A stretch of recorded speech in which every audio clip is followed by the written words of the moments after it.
Hello friends, welcome back to Pharma Zenith. Myself Sandeep Ambore. तो दोस्तों आज के सेशन में हम स्टेट्स ऑफ मैटर का पार्ट 3 देखने जाएंगे.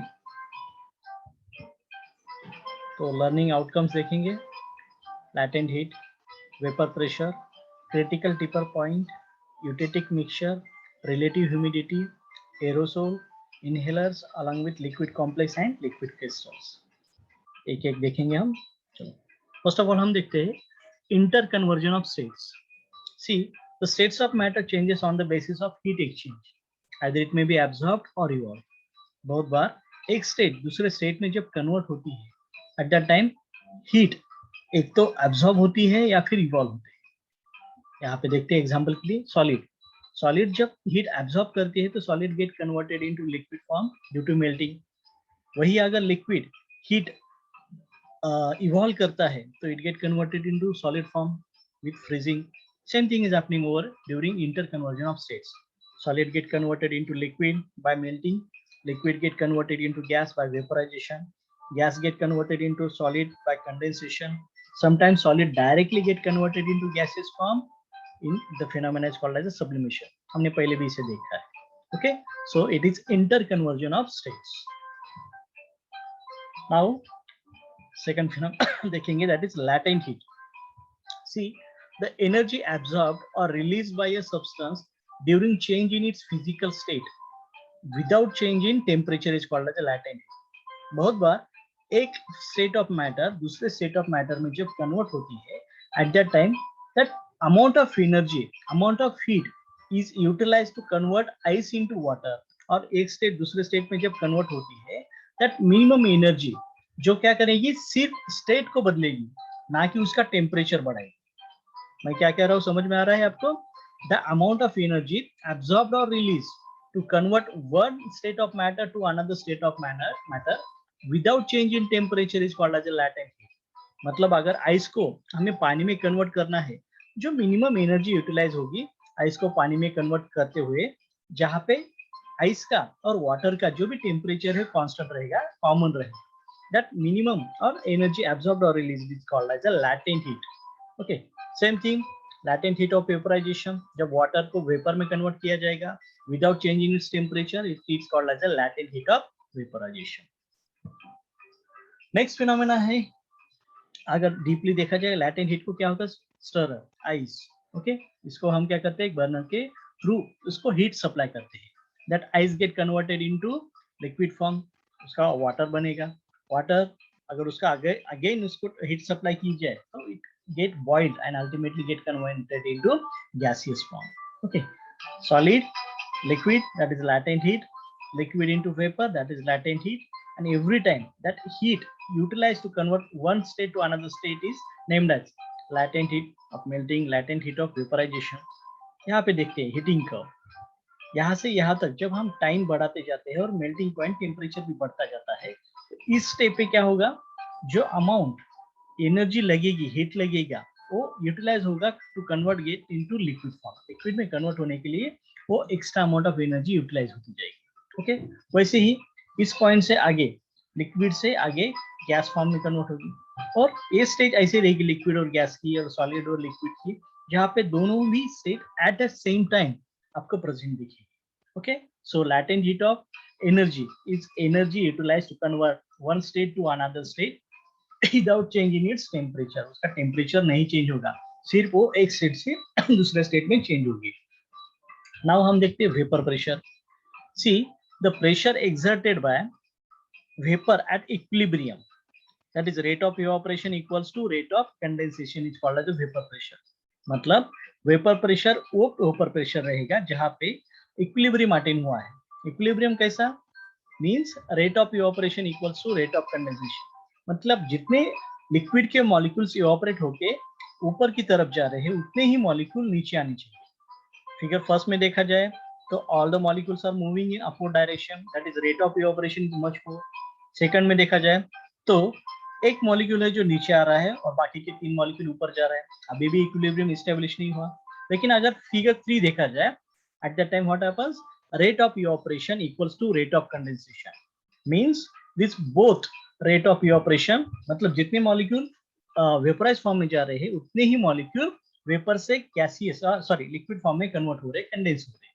सो एट दैट टाइम, अब इस सिचुएशन में जो भी यहाँ पे प्रेशर एक्सर्ट हो रहा है, that pressure is called as a vapour pressure. अब देखते हैं critical point. See, it is a point, there is no distinction between saturated liquid and saturated vapor. मतलब एक पॉइंट ऐसा आता है पानी का जहां पे हमने स्पेसिफिक टेम्परेचर और प्रेशर रखा जाए, तो उसके आगे we can not distinguish either it is in liquid state और वेपर स्टेट। हमें पता नहीं चलता कि दिया हुआ सिस्टम लिक्विड है या फिर उसका वेपर फॉर्म है।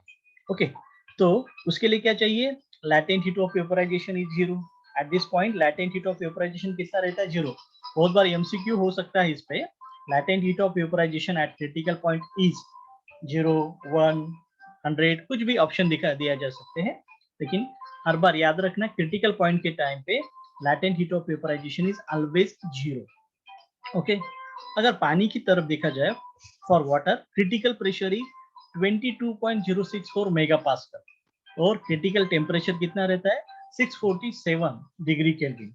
अगर इतना टेम्परेचर, इतना प्रेशर रखा जाए तो एक स्टेट आती है जहां पे हम कहते हैं critical point, in which we can not distinguish your water H2O either it is in liquid state या फिर वो गैसीय स्टेट में है।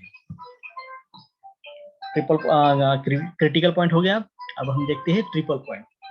देखिए, ट्रिपल पॉइंट एक ऐसी सिचुएशन रहती है जहां पे पानी H2O तीनों भी स्टेट में एट अ टाइम हमें अवेलेबल रहता है। मतलब some amount of H2O will be in ice form, some will be in water form, some will be in your gaseous form. So इसे हम एडजस्ट कब करेंगे? जब उसका टेम्परेचर अगर डिग्री सेल्सियस में देखा जाए तो 0.001 देखा टेम्परेचर यहाँ पे दिखा है, ठीक, 0.001 डिग्री सेल्सियस टेम्परेचर है और प्रेशर कितना है उसका? 0.006 एटमॉस्फेयर प्रेशर। अगर सेल्सियस में इतना है, केल्विन में इतना है, फ़ारेनहाइट में टेम्परेचर इतना है, प्रेशर में एटमॉस्फेयर का ये यूनिट में इतनी वैल्यू आएगी, पास्कल में इतनी और मिलीबार में इतनी आएगी। लेकिन एवरी टाइम अगर आपने इतना डिग्री सेल्सियस टेम्परेचर और इतना एटमॉस्फेयर आपने अचीव किया वाटर के लिए, एट दैट टाइम एक ऐसी सिचुएशन आएगी जहां पे आपका पानी तीनों भी स्टेट में प्रेजेंट होगा, दैट मीन सॉलिड, लिक्विड और गैसियस स्टेट में। So next phenomena is eutectic mixture. Say it is a mixture of two or more components which usually do not interact to form a new chemical compound, but which at certain ratio inhibit crystallization process of one another, resulting in lowering of melting points than either of components. मतलब एक ऐसी system बनाई जाती है जहाँ पे normal condition में आपका ड्रग जो भी कंपोनेंट रहेगा उसका मेल्टिंग पॉइंट बहुत ज्यादा रहता है। ओके, यहाँ पे एग्जांपल के लिए liquid A, solid A, okay, उसका melting point near about 107 degree Celsius है। लिक्विड बी का देखा जाए तो उसका नॉर्मल कंडीशन में नियर अबाउट 104 डिग्री सेल्सियस है। लेकिन एक पर्टिकुलर प्रोपोर्शन में अगर उनको साथ में लिया जाए, सॉलिड ए और सॉलिड बी को, eight that time they causes interaction in between them such that combination का मेल्टिंग पॉइंट रिड्यूस हो जाता है। मतलब ए सैंपल 107 पे डिग्री सेल्सियस पे मेल्ट होता था, बी सैंपल 104 पे होता था, लेकिन अगर इन दोनों को हमने 50-50% लिया तो ये दोनों का composition it get melt eight 102 degree Celsius, that is 102 पे ही मेल्ट होना शुरू होगा। और इस तरह के मिक्सचर को हम क्या कहते हैं? Eutectic mixture. Okay, it is mixture of two और more components which usually do not interact to form a new chemical compound. ये दूसरा कंपोनेंट नहीं बनाते, लेकिन एक दूसरे की प्रॉपर्टी इनहिबिट करके मेल्टिंग पॉइंट को लोअर कर देते हैं, तो कम से कम टेम्परेचर पे वो मेल्ट हो जाएगी। तो इसका एप्लीकेशन क्या आता है? C, lidocaine and prilocaine, this two local anaesthetic. आपने बहुत बार देखा होगा लोकल एनेस्थेटिक में लिडोकेन का कंपोनेंट होता है, प्रिलोकेन भी रहता है। अगर इन दोनों को 1:1 प्रोपोर्शन में 18 डिग्री सेल्सियस पे रखा जाए तो ultimately their melting point get reduce and this mixture forms a liquid at room temperature that can be used as a mixed local anesthetic for topical application. Topical application के लिए हम इसे use कर सकते हैं। So lidocaine and prilocaine as the best example for eutectic mixture. अब देखते हैं aerosol और inhalers. An aerosol is a suspension of fine particles or liquid droplets in air or another gas. Aerosol क्या रहते हैं? It is a suspension of fine particles. Suspension biophysics रहते हैं, मतलब सॉलिड इन लिक्विड। लेकिन यहाँ पे अगर गैस में कंसिडर किया जाए तो these fine particles are uniformly suspended in air or another gas. It is liquefaction of gas by applying pressure and temperature below critical point. Critical point के below इसका liquefaction होता है. So there are different examples of aerosol. First one that is natural. अगर naturally देखा जाए तो fog, dust, forest exudates. Fog मतलब जो winter season में आता है ना, उसमें जो आएगा fog, उसे कहते हैं fog, dust, forest exudates. These are the examples of natural aerosols. और anthropogenic means man-made, जैसे haze हुआ, particulate air pollutant, smoke, geyser steam. These are the different type of aerosols which are anthropogenic in nature. Aerosol, aerosol का container कैसे रहता है? It contains propellant. Propellant generally nitrogen use किया जाता है, sometimes CO2 और NO2. MCQ पूछा जा सकता है, what are the different propellants? Okay, at that time you should know that propellant is nitrogen, CO2 और NO2. इनका काम है जो भी आपका API that is active pharmaceutical ingredient रहेगा या फिर मेन कंटेंट रहेगा उसको एक्सपेल आउट करना है कंटेनर से बाहर। और एक्सपेल कैसे करेंगे? फिर यहाँ पे प्रेशर क्रिएट करके। देखा आपने ये डाउनवर्ड एरो क्या रिप्रेजेंट करते हैं? ये प्रोपेलेंट एक येलो कलर के ड्रग मॉलिक्यूल को बाहर स्प्रे करते हैं। So these are the propellants that are utilised to expel drug molecule out of the container. Inhaler के टाइप्स कौन से रहते हैं? First one meter dose, specific amount में अगर आपको डोज रिलीज करना है तो मीटर डोज यूज करेंगे। ड्राई पाउडर, पाउडर फॉर्म में अगर स्प्रे करना है तो ड्राई पाउडर की टाइप रहेगा। और नेबुलाइजर, ओके, एस्थमेटिक कंडीशन में हम नेबुलाइजर यूज कर सकते हैं। नोजल पार्ट्स क्या कहते हैं कंटेनर के? नोजल जहाँ से आपका ड्रग या स्प्रे आउट होता है। Sealing packet, pressurised gas, deep tube, नीचे तक डीप ट्यूब रहेगी, थोड़ा भी कंटेंट नहीं रहना चाहिए, देन येलो कलर का कंटेंट रहेगा। So it is aerosol inhaler system. Next देखते हैं relative humidity. Relative humidity, it can be defined as a ratio of amount of water vapor in the air at specific temperature to the maximum amount that air can hold at that temperature. मतलब relative humidity, it is the amount of energy, amount of water vapor. देखिए summer में और hot summer season में क्या होता है, capacity आपकी बढ़ जाती है वाटर वेपर को रिटेन करने की। वही अगर ऑटम में या फिर विंटर सीजन में हम देखा जाए तो क्या होता है, उसकी कैपेसिटी कम हो जाती है। क्यों? क्योंकि कम से कम टेम्परेचर में उसकी जो भी कैपेसिटी रहेगी वाटर वेपर को रिटेन करने की नहीं रहेगी। फॉग इसी वजह से क्रिएट होता है। समर में नहीं होता फॉग, कभी भी विंटर में होता है, कोल्ड ऑटम सीजन में ही होता है। तो फार्मूला या हमेशा याद रखना, relative humidity is equal to actual water vapour pressure upon saturated water vapour pressure multiplied by 100। Then see the amount of water vapor that air can hold increases with increase in temperature. मतलब किसी भी system में अगर temperature बढ़ाया जाए तो उसकी capacity बढ़ती है वाटर वेपर को रिटेन करने की, होल्ड करने की। बट रिलेटिव ह्यूमिडिटी अगर बताई जाए, अब कंपैरेटिवली अगर एक सिस्टम है उसकी कैपेसिटी है 100 ml और उस 100 ml में मैक्सिमम वाटर वेपर कितना रिटेन कर सकता है, तो वो है 50। तो जो मैक्सिमम कैपेसिटी है उसको हम कहते हैं relative humidity. if the actual amount of water vapor remains same, अगर relative humidity decrease होनी चाहिए तो at that time temperature बढ़ना चाहिए। देखा आपने यहाँ पे initially 10 डिग्री सेल्सियस टेम्परेचर था, 100% relative humidity थी, टेम्परेचर थोड़ा बढ़ाया 20 किया, relative humidity कम हो गई 52% ही हो गई। और यहाँ पे 30 डिग्री सेल्सियस टेम्परेचर बढ़ाया तो relative humidity और ज्यादा कम होगी, that is 28%। मीन्स नॉर्मल आपकी जो भी वाटर वेपर की कैपेसिटी रहती है it increases with temperature, directly proportional है।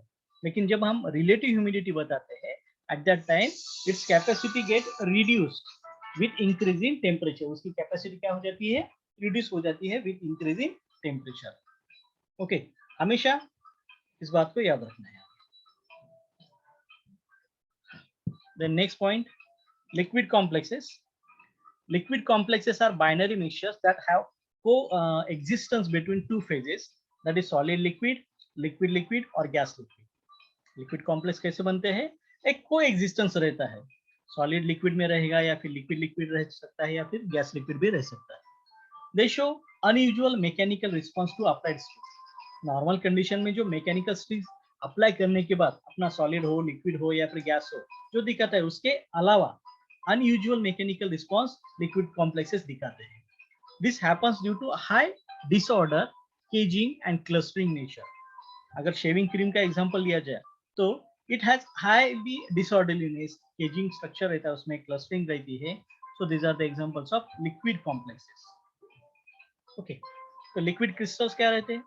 It is another state of matter also called as a mesophase. It is another state of matter also called as a mesophase. It possesses properties of both crystalline, solid and liquid.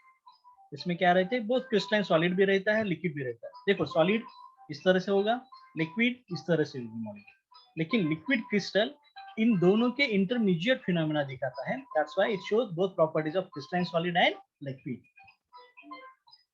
देखिए liquid crystal 4 types के रहेंगे. First of all thermotropic, which depends upon temperature. Thermotropic temperature पे depend करेंगे. Pneumatic, अगर देखा जाए तो pneumatic का स्ट्रक्चर इस तरह से है. It shows no positional order but no long range orientation, but shows long range orientation. Ultimately क्या होता है न्यूमेटिक में? पोजिशनल ऑर्डर तो नहीं है, लेकिन लॉन्ग रेंज ओरिएंटेशन अल्टीमेटली यहाँ पे देखा जा सकता है. स्मेक्टिक में देखा जाए, it has both positional and orientational order. देखिए पोजिशनल ऑर्डर तो सेम ही है, और ओरिएंटेशन फिर से एक लाइन होगी, फिर से एक लाइन है, ये थर्ड लाइन. स्पेक्टिक में ये दोनों ओरिएंटेशन देखा जा सकता है. क्लोस्टेरिक फेज में दिखाया जाएगा special type of nematic liquid crystal having thin layers of parallel mesosome. ये थिन लेयर दिखी जाएगी with longitudinal axis rotated in adjacent layers at certain angle. एक सर्टेन एंगल पे आपको कोलेस्ट्रिक लिक्विड क्रिस्टल आपको दिखाई देगा. So these are the different types of liquid crystals. Last, lyotropic liquid crystals. Lyotropic, lyo means dissolve, tropic means change. It is formed by dissolving an amphiphilic mesogen in a suitable solvent under appropriate conditions of concentration, temperature and pressure. अगर देखा जाए तो इसे बनाया कैसे जाता है? By forming amphiphilic mesogen. Amphiphilic mesogen in a suitable solvent. एक appropriate solvent use करेंगे उसको, और एप्रोप्रिएट कंडीशंस ऑफ कॉन्सेंट्रेशन भी हमने ठीक से देखना है, टेम्परेचर को भी ठीक से रखना है और प्रेशर को भी देखना है. And then only we can easily prepare lyotropic liquid crystals. So next, glass is a non equilibrium non crystalline state of matter. Glass state देखा जाए तो it is non equilibrium non crystalline state of matter that appears on the short time scale but continuously relaxes towards liquid state. देखिए glass क्या है? Super cooled liquid. Initially it is super cooled liquid, और उसका अगर temperature बढ़ा जाए तो liquid में कन्वर्ट हो जाता है. इट इज नॉन इक्विलिब्रियम, मतलब इक्विलिब्रियम नहीं रहेगा उसमें. Non crystalline condensate state of matter, crystalline state भी नहीं रहेगी वहां पे. और it exhibits glass transition. The structure of glass is similar to its parent super cooled liquid crystal. Ultimately glass कैसे दिखता है? It is similar to parent super cooled liquid, that is SCl. It is glassy state of matter. Now we will see what are the different properties of glassy state. पहली है mechanically strong. Glassy state mechanically strong रहती है, hard है. Chemical corrosion resistant, generally इसको किसी तरह से corrosion नहीं होता. Thermal shock resistant, heat absorbent, heat को absorb करता है, एक जगह से दूसरी जगह पे pass करने नहीं देता. High optical properties, absorb lights and electrical insulating.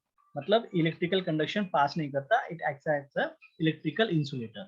Okay, see this glass transition temperature that is TG, इसका शॉर्ट फॉर्म है, is temperature below which polymer is hard, brittle and above which it become soft and viscous. मतलब एक temperature रहेगा जिसके below, अगर उस temperature के below हम टेम्परेचर रखा तो उस polymer it becomes hard and brittle, एकदम हार्ड बनता है, और eight the same time it is brittle, मतलब इजीली ब्रेक डाउन भी हो जाता है. above which it becomes soft and viscous. और टेम्परेचर बढ़ाया जाए इस TG से, that is glass transition temperature के ऊपर टेम्परेचर रखा जाए तो it becomes soft and viscous. It is glass state. Then next, crystalline solids. When the constituent that is atom, molecule और ion of solid are having definite geometry, that a type of solid is called as a crystalline solid. Crystalline solid में atom रहे या फिर molecule हो या फिर ion हो, उनका एक डेफिनेट ज्योमेट्री रहता है, और उसी वजह से इनको नाम है crystalline solids. See, they have long range order, they are anisotropic in nature, undergo clean cleavage, easily break down होता है और सेपरेट क्लीवेज आपको बन सकता है। और लास्ट है उसका, they have definite melting point, boiling point and heat of fusion. जब हम अमॉर्फस के साथ उसको कंपैरिजन करेंगे तो ये सब पॉइंट्स उल्टे हो जाएंगे। Okay, crystalline solid long range of order है, एनिसोट्रोपिक नेचर है, undergo clean cleavage, have definite melting point, boiling point and heat of fusion. And these are the different examples of crystalline solid. That is simple cubic, tetragonal, orthorhombic, rhombohedral, monoclinic, triaclinic and hexagonal. These are the examples of crystalline solids.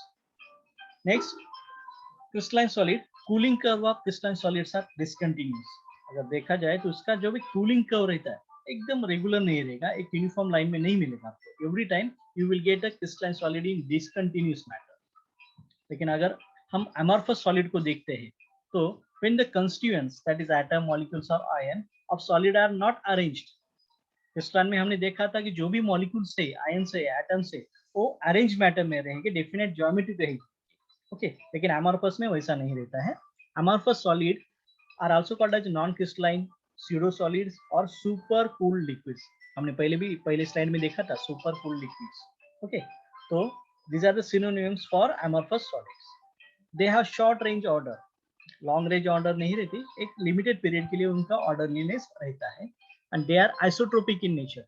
Isotropic in nature मतलब किसी भी जगह से अगर वो sample लिया जाए amorphous का, हर प्रॉपर्टी, फिजिकल प्रॉपर्टी आपको सेम ही मिलेगी, जो क्रिस्टलाइन सॉलिड में आपको नहीं मिलेगी। देखिए, क्रिस्टलाइन सिलिका क्वार्ट्ज इस तरह का आपको स्ट्रक्चर दिखेगा, वही अगर हम अमॉर्फस सिलिका देखें, ग्लास देखें, तो इस तरह का आपको ग्लास मिलेगा।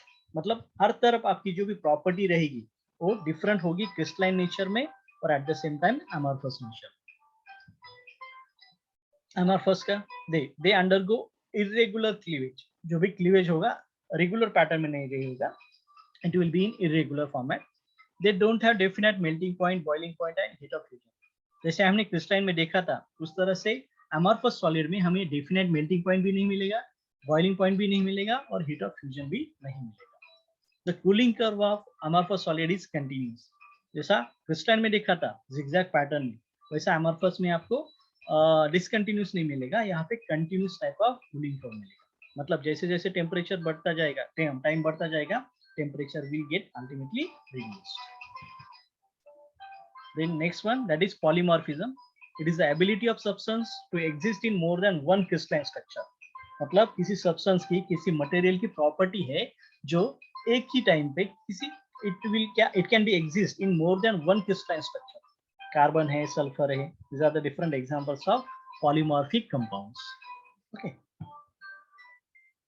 So all the best for your bright future. और ऐसे ही आपको वीडियो सेशन चाहिए तो डिस्क्रिप्शन लिंक चेक कर सकते हैं। And if you like the content, please like, share and subscribe our channel. Thank you.